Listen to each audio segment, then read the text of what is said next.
Hey Jada, Hi, Lynn. welcome back to Down the Rabbit Hole. Oh, it's And been a while. it has been a while. And this is a series for coaches or anybody really to do some inner work on themselves. And we're going to pick a topic for the day. And the topic that we're talking about this episode is in line with this week or this month, all right, which is International Women's Day, but the tendency is to extend it across the whole month celebration. So what's the theme for International Women's Day this year, Jada? I love this year's theme. It's called hashtag Choose to Challenge.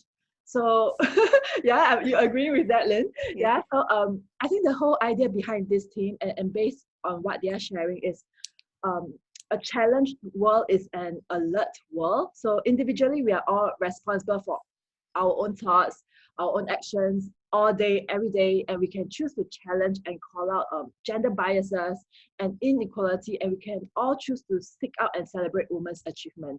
So the whole idea is collectively, we are here helping create an inclusive world. So that's the theme for this year, Choose to Challenge. And in our conversation today, we want to bring some awareness to what we are choosing to challenge as women.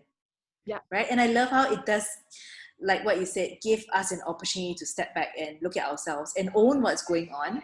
Because when we create that change within ourselves, we create the change in society. Right, which is all about the power of inner work and what we are trying to achieve here in Down the Rabbit Hole, right? Yeah. So to celebrate the power of women, we must first look at what is it that we are afraid of? Where is it that we don't challenge? Where do we keep to our limitations? Yeah. And I did a bit of searching online and I found this very nice, very short, simple Forbes article. And the title is, what are women most afraid of? What do you shake your... Many things. I mean, I can think of so many things right off the bat, right? Like what? Okay, so if I were to ask myself, what do I choose to challenge, or what am I afraid of, right? I'm close to, without revealing my age, I'm close to like the 40s. I'm close to 40, okay? And in, growing up, you always have, and I always been conditioned to think of like, when you're of a woman of a certain age, should have certain things like, you probably, by the time you are at my age right now, you probably have a family, you're probably married, and so sometimes when I see this benchmark of what society thinks that, a successful woman or a woman should be at a certain age or a certain area of their level, or when they're at a certain phase of their life, I feel like I'm not there.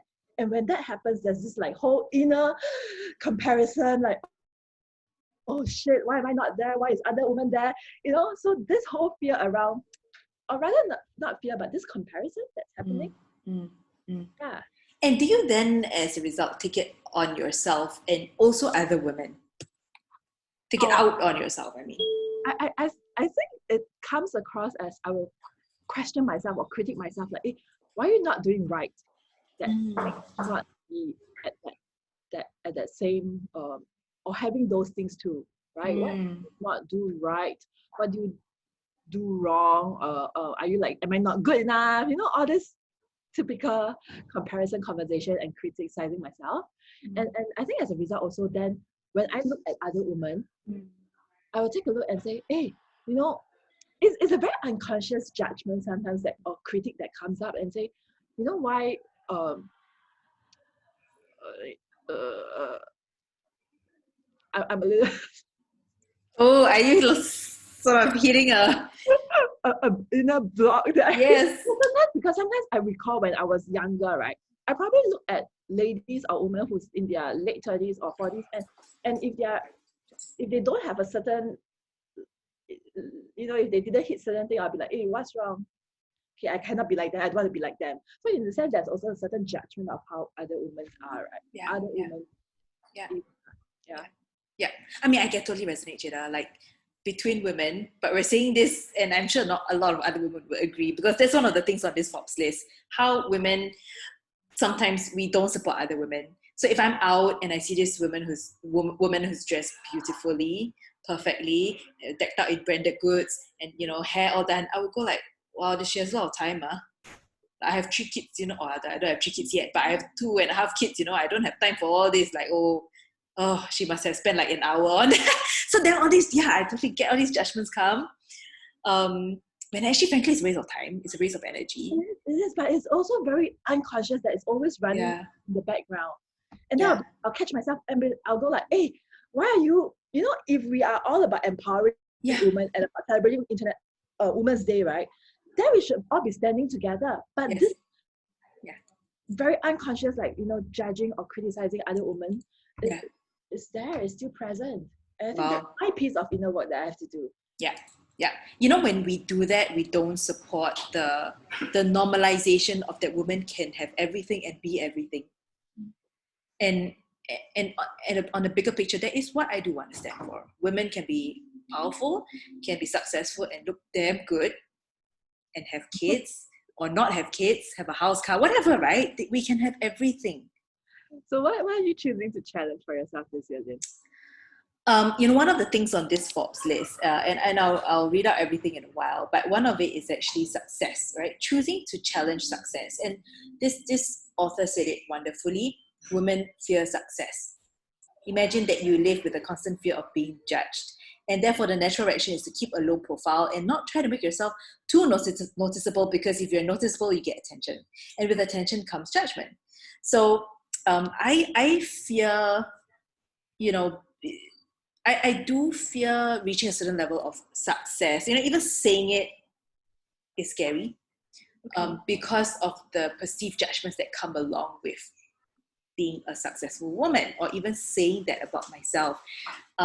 And in my mind, if I'm, wildly successful and I'm running a very successful business and making money and impacting the world, I'm afraid that people would judge me for being too ambitious. Putting achievement before everything else, and being such a I imagine people saying she's a good businesswoman, but the unsaid is, she must have manipulated people, she must be totally utilitarian and just use people to get money or get status or whatever. And I don't resonate with those values. That's why I don't want it. So if I don't want to be seen that way, then automatically I might actually sabotage my own potential to be successful.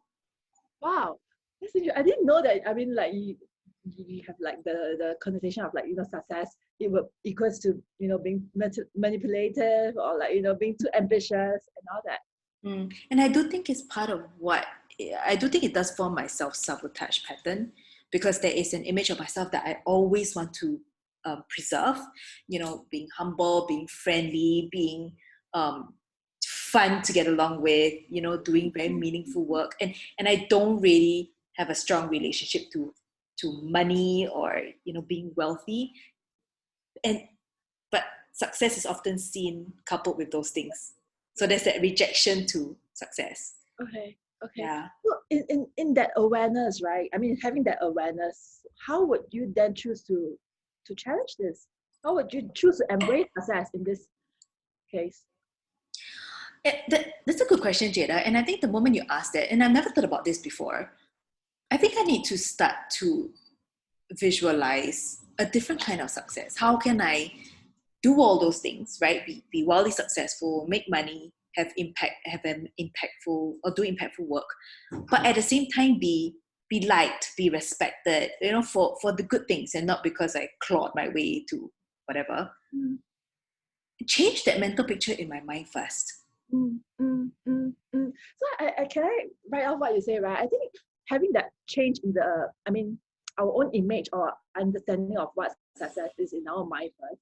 I think that also, I guess what I'm trying to say is taking our own power in defining what is success or what women should be, instead of what has always been the notion of success in the world, or the notion of what how women should be at different phases of life, right? So then that's giving ourselves or empowering ourselves to create and define how we want to be.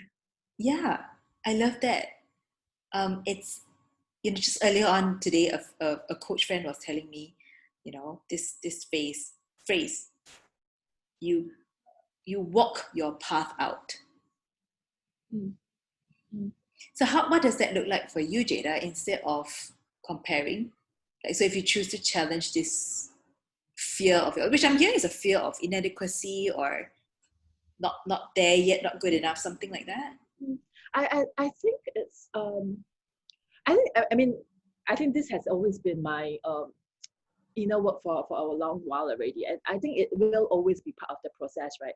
And it boils down to embracing who I am, embracing that, that anything or everything that happens in life is just part of the process, and enjoying that right? So it's not about the label or the status, and who's to say that, if you are in a certain I was going to say, who's to say that, if you are, whether you're single or married or with a family, it doesn't define you. It doesn't define you, right? So I'm choosing to embrace that, life could be many things. At any point in time, it could be anything, right? One moment you could be married, or the other moment you could embrace singlehood, and it's just part of the diversity and the richness of life. And it's true. I was about to use that word, diversity. It really is embracing the diversity that life is within yourself. And I totally like what you say, right? So I can be married and single at the same time. I'll take you up on that. I like the idea. Yes. I'll have children, but I will also be childless at the same time. I'll just dump them at home. I'll say it's Auntie Jada's fault. So Jada, let me read out the rest on the list so that, it can trigger some ideas from the rest of you listening in. So the first one on the list is, so again, this is around the Forbes article, what are women most afraid of? And the first one is their employer.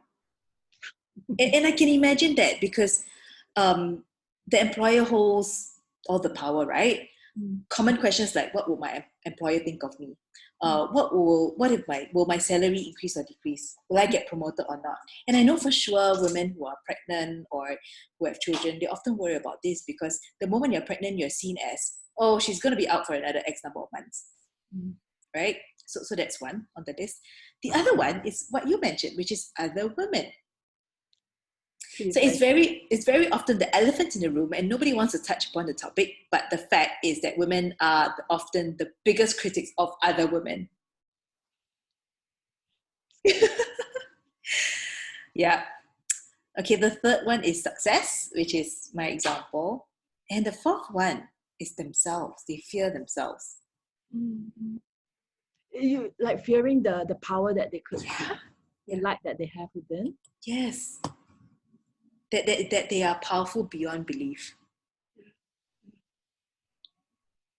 So how do you feel acknowledging this fear of yours, Jada, and choosing to challenge it? I remember there was a long poem that I can't remember if we ever brought it up in the Down the Rabbit Hole series, and that is about standing in your own power, not being afraid of your own light, right? Or not being afraid of your possibility and what you could be, you can be. It is scary. I mean, just the notion of thinking, wow, you mean I could be powerful beyond my own imagination? I mean, in itself, there is a fear, right? It is scary to constantly stand in that, to stand for myself. Yeah, to constantly stand for myself. It is scary. Wow. But if I flip the other way to look at it. And on that note, Jada, I want to invite everybody listening in to do just that, what you just said. Today, maybe as the start of International Women's Day, like since we need such things to bring awareness, right? But today, just think about that, about your power, what really is possible, and stand for that. I love that, right? We need to stand for ourselves first before we can stand for each other. And let's try standing for that today. I love that. And start from there. Cool. So what do you think it would open up if we choose to challenge and choose to stand for our greater self? No, I think at the end of the day, right, it's once we take responsibility for our own thoughts, our own actions, right, back to the theme of International Women's Day, choosing to challenge that. Once we own that piece of ourselves, we can then, like you said, right, stand for someone else. And then you will see a more united or a stronger voice, I think, from women around the world. Yeah, and that's how we progress. Yeah. All right, Jada. Throwing back the ball to everyone watching, yes, right? Yes. Pick something that you choose to challenge within yourself, right? And take that power for yourself and make a stand for yourself today.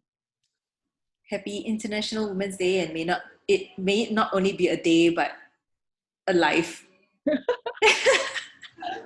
And let's celebrate the power of women together and make it happen. See you all in the next episode. See you guys. Bye. Bye.